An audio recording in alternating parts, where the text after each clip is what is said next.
oceanul, da nobis hodie, et dimite nobis debita nostra, sicut et nos dimittimus debitoribus nostris, et ne nos inducas in tentatione, sed libera nos a malo. Pater noster,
side, it's shockproof, and it's water resistant. This battery bank has 20,000 milliamps, which can give you 8 full phone charges. It's also got this convenient loop for carabiners. My favorite feature about the device so far is that it charges my phone wirelessly. So there's a red light indicator there at the top, and when you put your phone down to charge,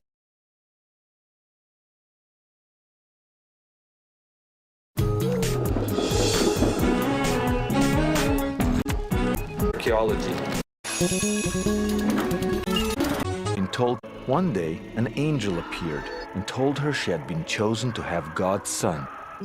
Soon after, Mary and her husband Joseph set off on a difficult journey to Bethlehem. Then, in a stable, Mary gave birth to a bouncing baby boy and put him in a manger full of hay. They were visited by some shepherds, some animals, 3 wise men, and a couple of angels too. Every year, billions of people around the world celebrate Jesus' birth. The Bible gives us details of the nativity story, but barely mentions anything about the next 30 years of Jesus' life.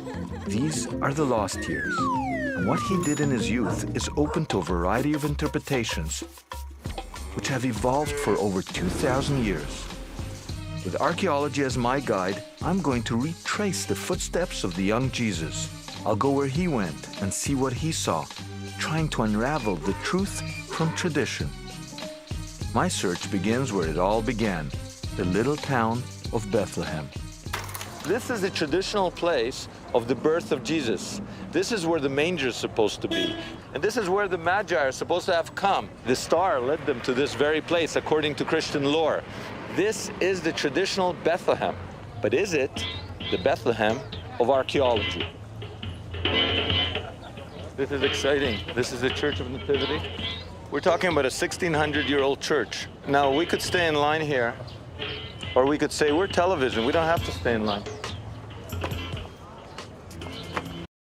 Classes, You really can have tourism is down. Imagine what it was like when tourism was out.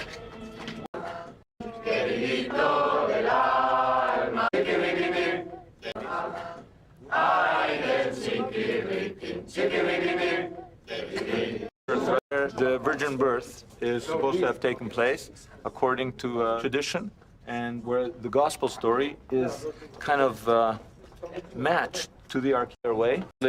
That there is a barn, but you see it's not a barn. It makes sense that this would have been somebody's home. It looks like a basement, really. It's a big... As the birthplace, 1,500 years of Christian tradition points to this location as the birthplace of Jesus. It's here that archaeology meets with the biblical account. The story continues with Jesus and his family moving to Nazareth. So I think a trip to his old hometown is in order. Living Museum. Here, a team of biblical scholars and archaeologists are working together to recreate a village that resembles in every way what archaeology tells us about where Jesus grew up. Shalom, peace upon you all. Here, I meet up with Steve and Claire Fawn, New Testament scholars and experts on first-century life. Tell me what this place is about. Well, what we have here is the reconstruction of first-century life.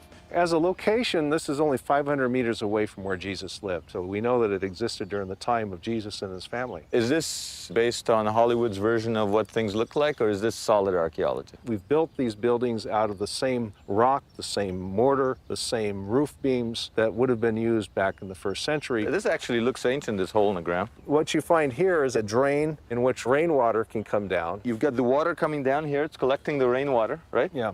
And it's pouring down there. This is a settling pool, so all the dirt can settle to the bottom before it goes up and into the hole down into the cistern inside the wall there. Take us in. As you would in a normal house, you'd be coming into a courtyard like this. This is really normal neat. house. You guys are good. The story here is rebuilding first century life. If you want to understand the Bible or the period, you have to be like a detective going back to the scene. Some of the major archaeologists have come through here, and they have really said, now I finally feel like I'm inside a first century.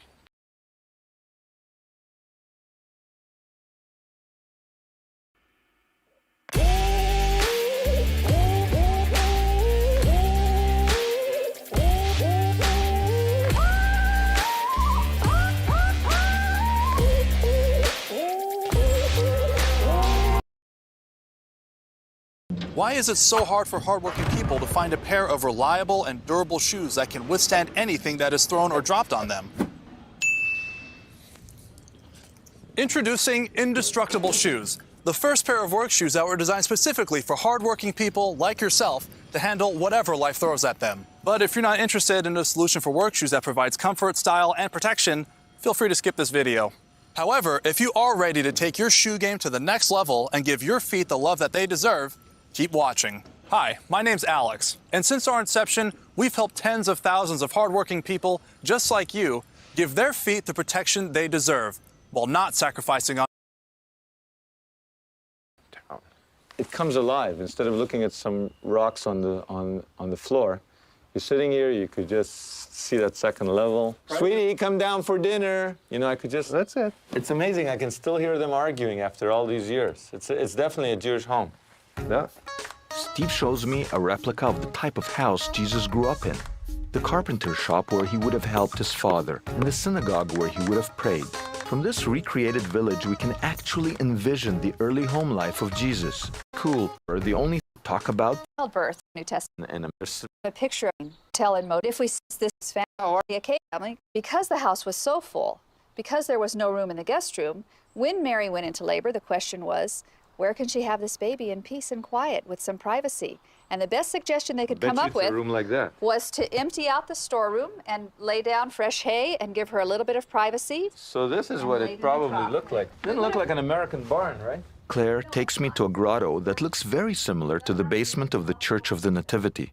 Unlike an American barn, this is actually a basement cave. I think a basement is much more like what we would call it. I'm not a woman, but it seems to me that I wouldn't mind giving birth. Yeah, cozy and private. I'd like a little more light, maybe. And Mary offered her oil lamp, little area. There's a little Here, first century type oil so lamp. that Mary, you know. Yeah, they would have lit it with oil lamps. I like your manger. It's a nice. Thank you. It's a nice manger. That's one of those things. Claire dispels some commonly held notions of the nativity scene, and it's a good reminder of how a traditional story told over the ages evolves into something very different from the original. So with all that straightened out, I'm heading off to meet with an archaeologist who says the story of the nativity may be right, but the location is all wrong.